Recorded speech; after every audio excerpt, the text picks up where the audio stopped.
Bien, continuando pues con el estudio de escatología. Hoy vamos a ver un tema y es el siguiente: figuras claves en el tiempo de la tribulación. Y vamos a mencionar alguna de ellas. Y me gusta en particular este pasaje, este capítulo, porque si usted nota, Dios lleva una relación correlativa en cada una de los capítulos y de las enseñanzas que no solamente están escritos en el Apocalipsis, sino que la palabra en cada una eh, de sus capítulos, en cada uno de sus libros, tiene algo que se amarra junto con otro libro. Y esa relación es maravillosa, es importante. Por eso yo le pido que esté atento, que esté alerta, que escuche hasta el final este video, que yo sé que va a ser de mucha bendición. Y vamos a hablar al principio de tres figuras: la mujer, el libertador y el dragón. Y vamos para esto al libro de Apocalipsis, capítulo 12, y vamos a leer en este momento del versículo 1 al 3. Dice lo siguiente la palabra: Apareció en el cielo una gran señal, una mujer vestida de sol, con la luna debajo de sus pies, y sobre su cabeza una corona de 2 estrellas, y estando encinta, clamaba con dolores de parto en la angustia del alumbramiento. También apareció otra señal en el cielo: he aquí un gran dragón escarlata, que tenía 7 cabezas y 10 cuernos, y en sus cabezas 7 diademas. Ahora, quiero reparar por favor en el versículo 1. ¿Por qué? Porque si hay algo que el libro de Apocalipsis está lleno, es de simbologías. Entonces, el primer símbolo que aparece en el capítulo 12 tiene que ver con una mujer. Ahora, la pregunta es, ¿qué representa esa mujer? Representa a Israel. Y ojo con esto: un Israel físico, pero también un Israel espiritual. ¿Por qué? Porque hay quienes tal vez no son físicamente descendientes de Israel, pero sí espiritualmente son parte del pueblo de Dios. Es decir, esto incluye tanto al pueblo físico como al pueblo espiritual.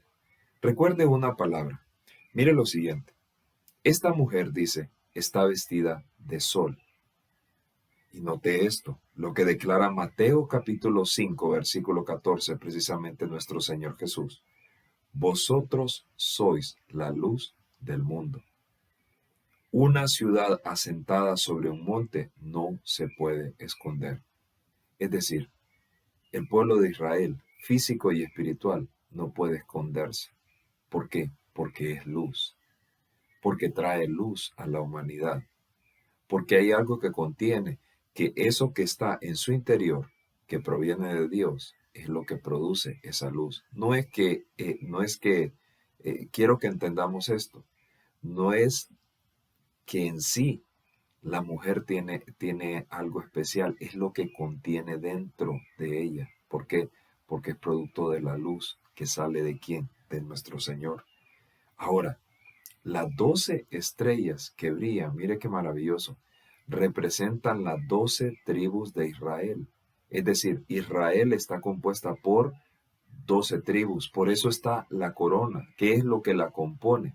Entonces son precisamente las 12 tribus. Entonces, aquí nos damos cuenta de una cosa: Dios no ha desechado a su pueblo, y lo puede ver en el libro de Romanos capítulo 11, versículo 1. Por el contrario, siempre Dios tiene memoria de su pueblo, siempre Dios tiene memoria de sus hijos. Entonces, ahora bien, en el versículo 2, lo que va a nacer claramente es el Redentor, es la segunda figura, es el libertador, es Jesucristo mismo.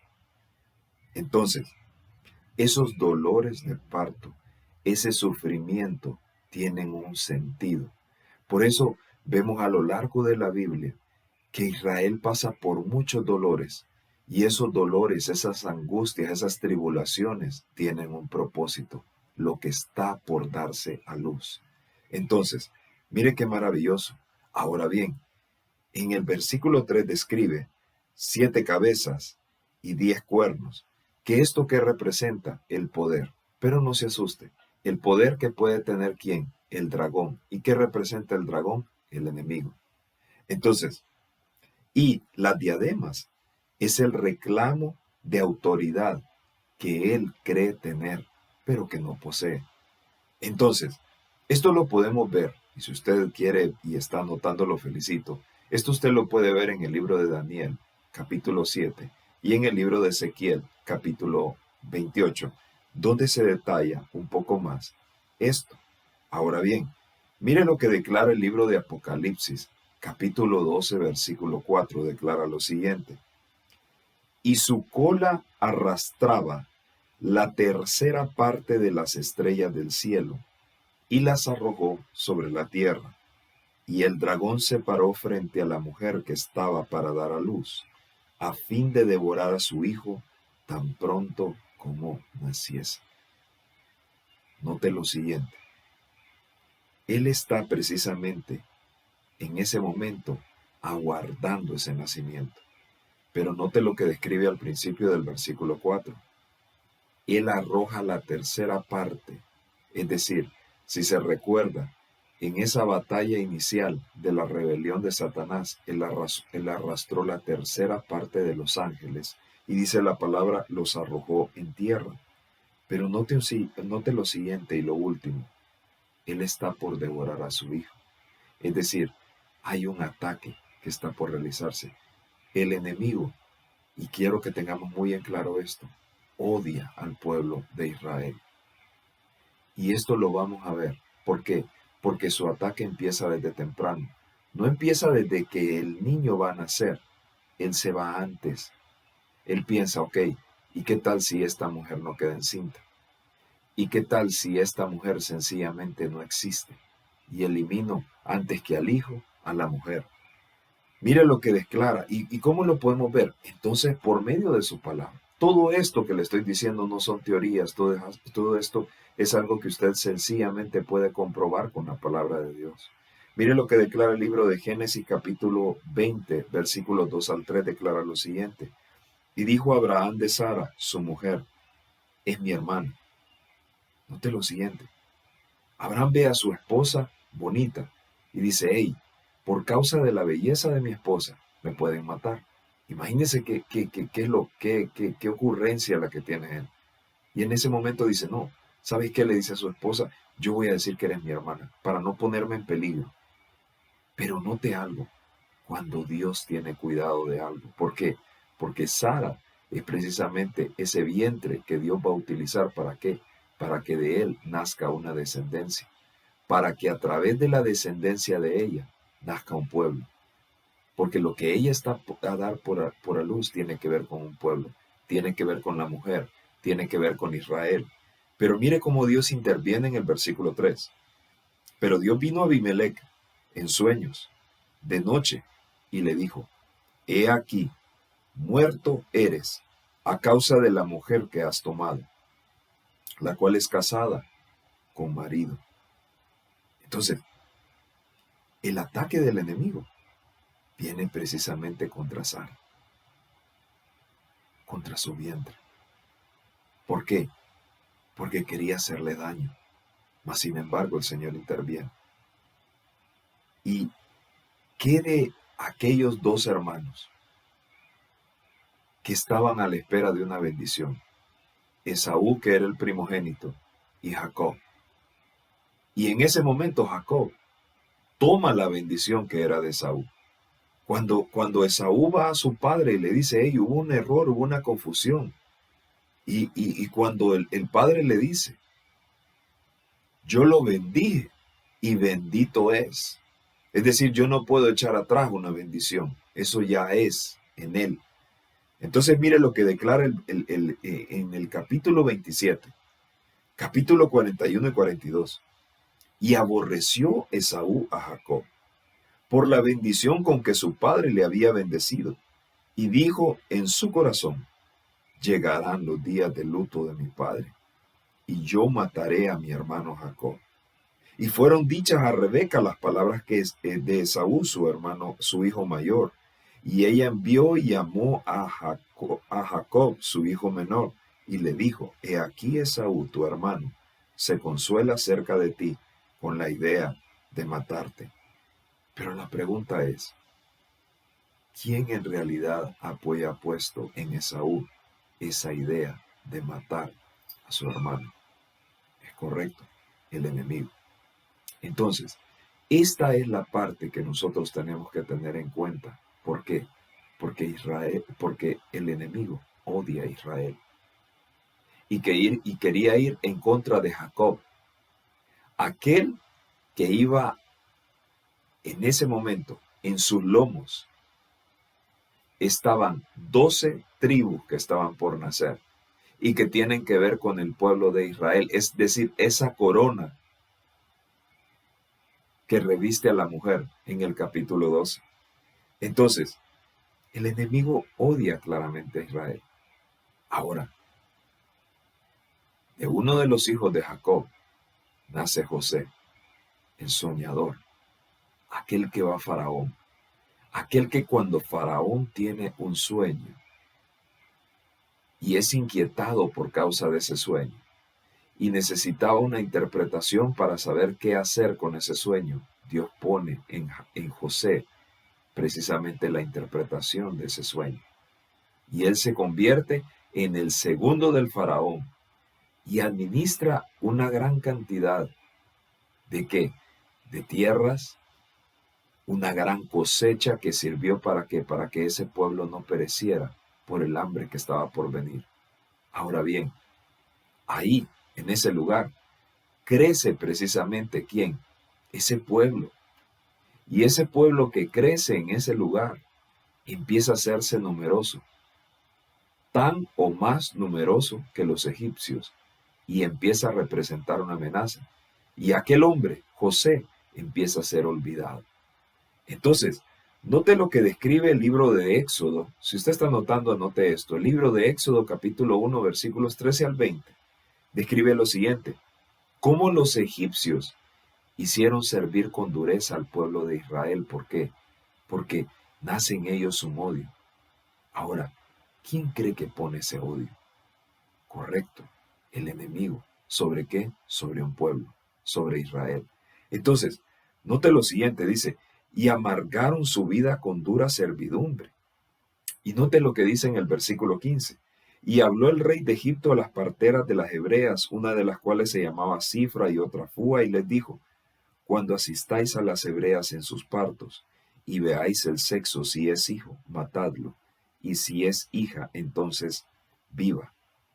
Pero las parteras, note lo que declara el versículo 17, temieron a Dios y no hicieron como les mandó el rey de Egipto, sino que preservaron la vida de los niños. Y note lo siguiente, lo que declara el versículo 20. Ellas incluso se someten en peligro a la autoridad del faraón. Pero mire lo que dice el versículo 20. Y Dios hizo bien a las parteras. ¿Por qué? Porque ellas sencillamente se alinearon a la palabra de Dios. Le creyeron al Señor. Y entonces, a partir de ese momento, Dios trae bien sobre ellas.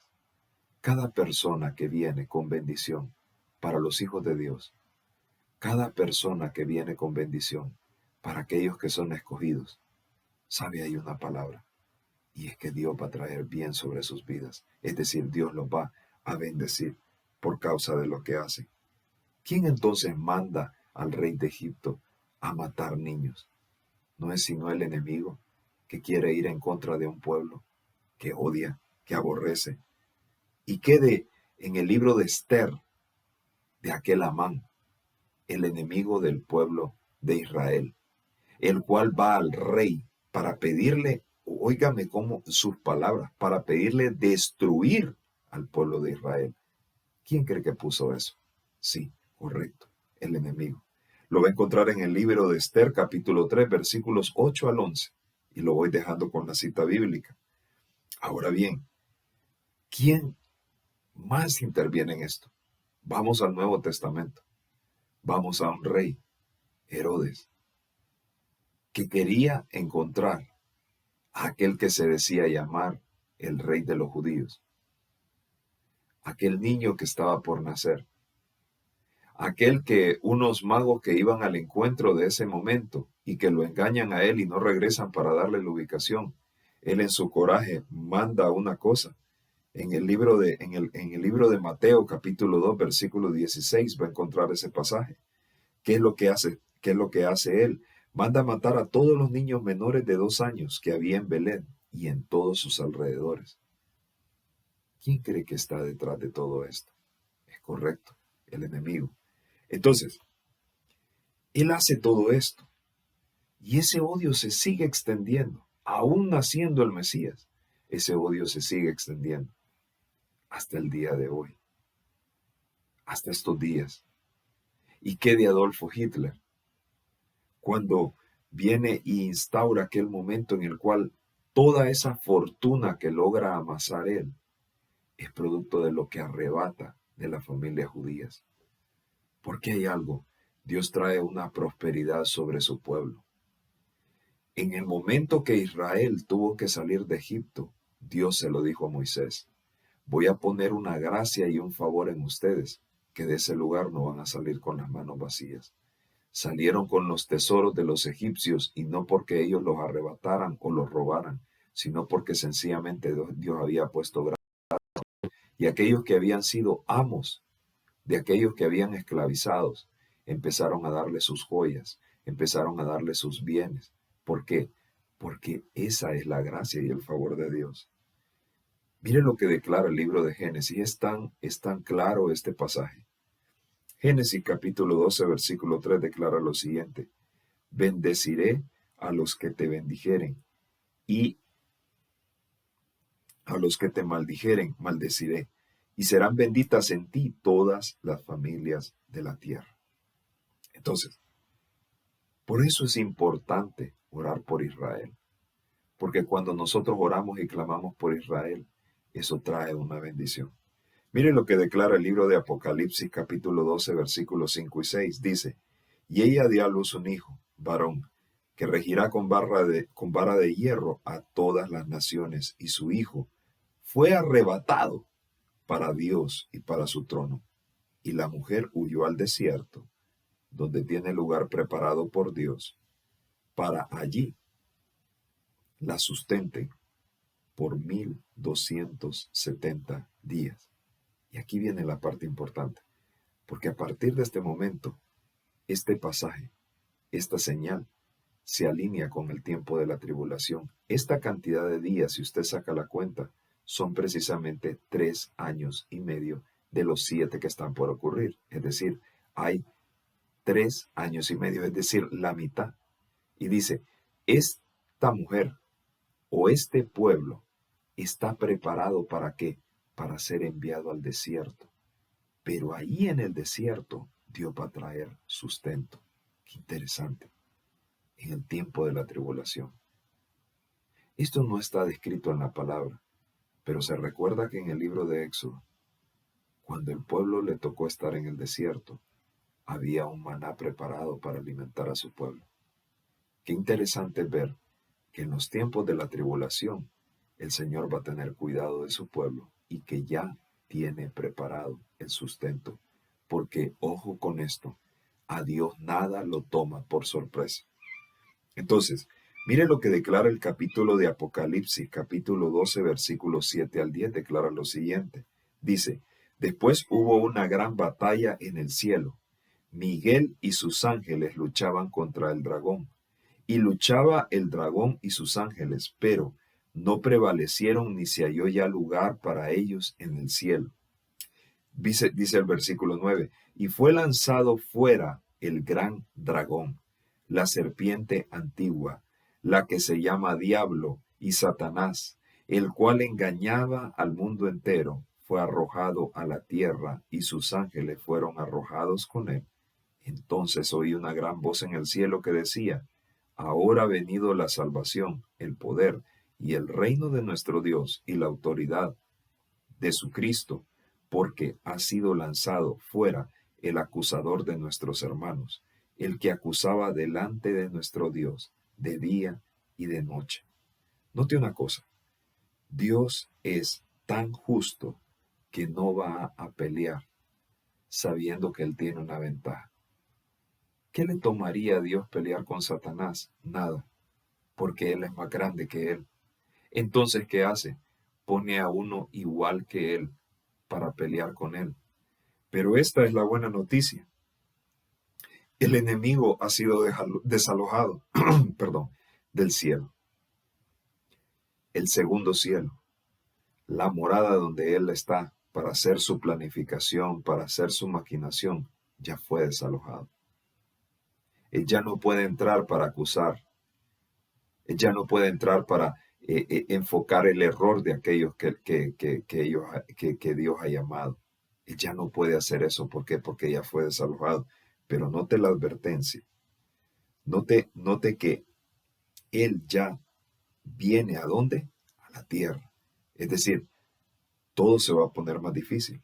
Entonces, note por favor lo que declara el libro de Mateo, capítulo 24, versículo 24. Declara lo siguiente: porque se levantarán falsos cristos, falsos profetas, y hará grandes señales y prodigios, de tal manera que engañarán, si fuere posible, aún a los escogidos. Por eso es tan importante este pasaje. ¿Por qué? Porque hay que estar alertas.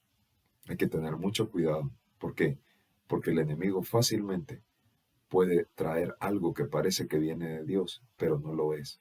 ¿Y cómo podemos estar conscientes de eso? Cuando vamos a su palabra. Cuando tenemos por costumbre leer esa Biblia. Eso va a traer luz a nosotros, eso va a traer claridad a nuestros pensamientos, eso va a traer claridad a nuestras decisiones. Y a raíz de eso que nosotros sabemos, Dios va a hacer algo diferente. Mire lo que declara el libro de Apocalipsis. Capítulo 12, versículos 11 al 12 declara lo siguiente: y ellos le han vencido por medio de la sangre del Cordero y de la palabra del testimonio de ellos, y menospreciaron sus vidas hasta la muerte. Por lo cual, alegraos cielos y los que moráis en ellos. Ay de los moradores de la tierra y del mar, porque el diablo ha descendido a vosotros con gran ira, sabiendo que tiene poco tiempo. Note la advertencia, hay un ay. O sea, eso se va a poner todavía aún más difícil. Pero note algo, sabiendo que tiene poco tiempo. Esta es la buena noticia. Entonces, para este tiempo, sabe una cosa, y qué es lo que nosotros tenemos que entender, es que precisamente los cristianos en este momento no van a ser débiles, van a ser valientes. Hay una figura que aparece incluso ahí, Miguel, otra de las figuras claves en la tribulación. Pero también están los santos, aquellos que en medio de la tribulación están perseverando en la fe. Mire lo que declara el libro de Apocalipsis, siempre en el capítulo 12, versículos 13 y 14 declara lo siguiente: y cuando vio el dragón que había sido arrojado a la tierra, persiguió a la mujer que había dado a luz al hijo varón, y se le dieron a la mujer alas de águila, para que volase delante de la serpiente a su lugar, donde es sustentada nuevamente, por un tiempo, tiempos y la mitad de un tiempo, es decir, 3 años y medio. Incluso se menciona que esas alas podrían de repente tener una relación con un despliegue de aviación. Es interesante, y usted búsquelo en el Google Earth, ponga la palabra Megiddo y le va a llevar a una ubicación. Note usted las urbes que están siendo construidas cerca de esa ciudad. ¿Sabe? Son calles de 5 avenidas. Son calles aptas, ¿para qué? Para que incluso aviones puedan descender sobre ella y aterrizar sin ningún problema. Se lo dejo con esa pregunta. Lo dejo con esa situación. Todo se está alineando. Por eso le pido algo. No se pierda el video que está por venir, porque mire, todo esto tiene una relación tan maravillosa. Todo esto se amarra de una forma que uno se queda sorprendido de cómo que el Señor tiene cuidado de cada cosa. Entonces, mire lo que declara siempre en el capítulo 12, en el versículo 15, y vamos a llegar hasta el 17. Y la serpiente arrojó con su boca tras la mujer agua como un río, para que fuese arrastrada por el río. Pero la tierra ayudó a la mujer, pues la tierra abrió su boca y tragó el río que el dragón había echado de su boca. Entonces el dragón, lleno de ira contra la mujer, y se fue a hacer guerra contra el resto de la descendencia de ella, los que guardan los mandamientos de Dios y tienen el testimonio de Jesucristo. Note lo siguiente. Esta es la parte que nosotros tenemos que tener mucho cuidado. ¿Por qué? Porque mire, sellos, trompetas, copas, está por terminar el tiempo. Pero note qué hace la última copa.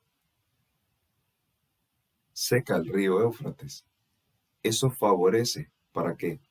Para que, en especulación, para que los ejércitos de China y Rusia puedan bajar precisamente al lugar de Megiddo.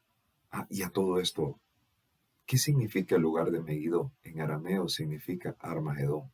Hoy sí, cae usted en cuenta. Ahí, en ese lugar de batalla, en ese lugar de combate, aparentemente un elemento ha favorecido ¿a quién? A que los ejércitos avancen. Pero note que dice la última copa de la ira. Declara lo siguiente, que van a haber terremotos, que la tierra se va a abrir. Y note esto, porque la simbología de agua tiene que ver con ejércitos, tiene que ver con que el pueblo de Israel va a ser atacado. Y en el momento justo, cuando todos esos ejércitos se junten, la última copa, que está siendo perfectamente derramada en los tiempos, se va a tragar a todo ese ejército. Y toda aquella fuerza de combate que el enemigo tiró en contra de la mujer va a quedar en nada. Y entonces dice, él va a ir a buscar a los otros hijos. Pero ¿sabe algo? Ya también Dios tiene preparado un plan.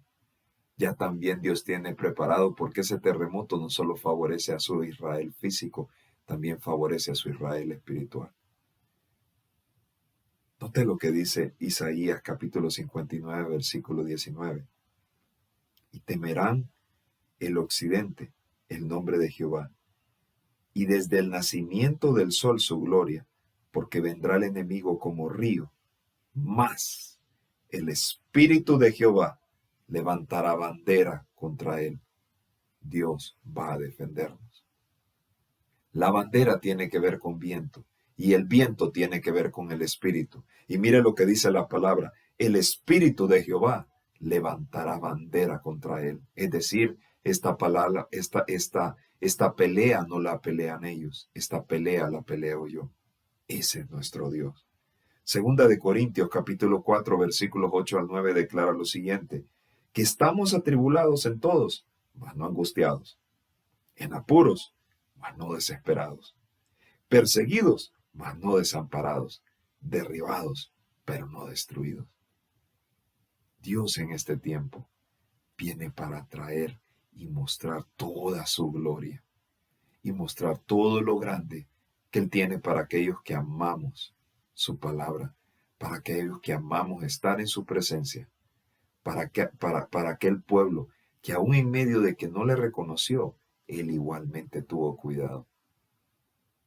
Usted y yo seguramente vamos a estar ya habiendo sido arrebatados en los cielos, pero aquí en la tierra, aquellos santos, aquellos que se quedaron, van a tener misericordia de parte de Dios y Dios les guardará. Por eso me encanta esa palabra que dice en el libro de Salmos capítulo 27 versículo 3. Aunque un ejército acampe contra mí, no temerá mi corazón. Aunque contra mí se levante guerra, yo estaré confiado. Tal vez usted siente que estas palabras le calan en lo más hondo de su corazón. Y usted sabe y reconoce que hay un llamado, que hay un Padre que lo está llamando, que hay un pueblo que está dentro de usted, que hay un espíritu que toca su corazón. ¿Por qué? Porque sencillamente Dios tiene sobre cada uno de nosotros un llamado. No somos creación, somos hijos. Y como hijos recibimos su promesa, y tal vez usted en ningún momento había abrazado esa promesa como lo puede hacer ahora en este momento. Y yo le lanzo esta invitación. Una sencilla oración puede marcar un antes y un después en mi vida. Y si usted valientemente ha tomado esa decisión, o sencillamente se había apartado, pero usted esta palabra viene para traer precisamente esa corrección, esa dirección. Yo lo quiero invitar a que haga una oración junto conmigo y repita ahí junto conmigo donde está. Padre Celestial, yo reconozco que soy un pecador y Señor, sé que todo ese pecado me ha separado de ti. Ahora, en este momento, yo reconozco, Señor, el sacrificio que tú hiciste en la cruz por mí. Reconozco que no solamente moriste, sino que más aún resucitaste y que estás vivo y que nos amas. Señor, te pido algo. Entra en mi corazón, cambia, transfórmame. Yo declaro, Señor, que soy libre. Yo declaro que soy salvo. Yo declaro que recibo tus promesas, cada una de ellas. Señor, este es un tiempo en el que rompo cualquier pacto del pasado. Rompo incluso lo que otros lo que me antecedieron hayan hecho pactos. Los rompo en este momento. Y a partir de este tiempo, hago un nuevo pacto contigo, Señor. Señor, entra en este corazón de roca, transfórmalo en un corazón de carne y permíteme, Señor, caminar de tu mano, siguiendo tus instrucciones. Amén. Y si usted ha hecho esta sencilla oración, le pido algo, escriba al pie de este correo, hay una dirección y para nosotros va a ser un placer poder saber de usted, poder apoyarle. Si usted se encuentra en la ciudad de Tegucigalpa, ahí va a encontrar usted una dirección, pero si no se encuentra igualmente ahí, no importa donde usted se encuentre, igual vamos a encontrar un ministerio donde podamos ayudarle. ¿Para qué? Para que usted pueda seguir creciendo. Esta no es una visión de un ministerio, esta es una visión de reino, esta es una visión que tiene que ver con Dios. Y damos gloria a Dios por ello. Y familia Dunamis, ahí donde estamos, vamos a orar. Padre, te damos gracias, Señor, por este tiempo. Damos gracias por tu palabra. Te pido que a través de ella cada uno de nosotros podamos entender el plan y el maravilloso propósito que tú ya tienes trazado para cada uno de nosotros. Señor, permite que a tiempo nosotros podamos ver esta palabra, que no sea una palabra que sea robada, que no sea una palabra que sencillamente venga al olvido, sino que por el contrario, Señor, sea una palabra por medio de la cual podamos recibir, Señor, esa revelación necesaria para poder incluso compartirla con otros, Señor, y que a través de ellos, Señor, cada uno de nosotros podamos ser edificados. Te damos gracias por todo lo que tú estás y sigues haciendo en nuestras vidas, y que a partir de este tiempo, Señor, nos unimos a creer lo que tú estás por hacer por cada uno de nosotros. A ti sea toda la gloria y la honra en el nombre que sobre todo nombre, en el nombre poderoso de Cristo Jesús. Amén y amén. Así que ahí donde está, le bendigo.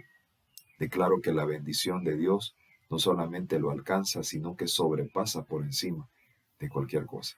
Así que nos vemos en la próxima y reciba un fuerte abrazo de nuestra parte. Esté expectante por los siguientes videos que están por venir. Si usted no se ha suscrito al canal, lo invito a algo. Suscríbase. Va a recibir material de bendición que yo sé que va a edificar sobre su vida. Así que le bendigo y nos vemos en la próxima. Bendiciones.